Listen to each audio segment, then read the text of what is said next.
talk about the difference between someone giving you a boundary or a threat, because a lot of people confuse the two. So a boundary is about protecting your peace, but a threat tries to control someone else's behavior. Let's say you're talking to your partner about the idea that you might become a vegan one day, and they are a carnivore to the fullest. Now, if they turn to you really riled up and say, look, if you ever become a vegan, I'm leaving you.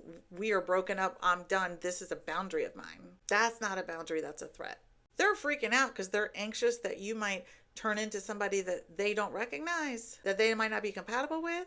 So they respond by controlling the situation. It's meant to create fear in you so that you'll think, feel, or act the way they want you to. And then it shuts down all safety and curiosity in your partner. Now, if your partner did come to you and say, hey, I'm thinking about becoming a vegan, maybe, can we talk about this? Then the carnivore's boundary would sound like this. Look, if our way of life ends up being fundamentally different, I don't know if this relationship would work for me long term. But I'm open to hearing your perspective and understanding where you're coming from.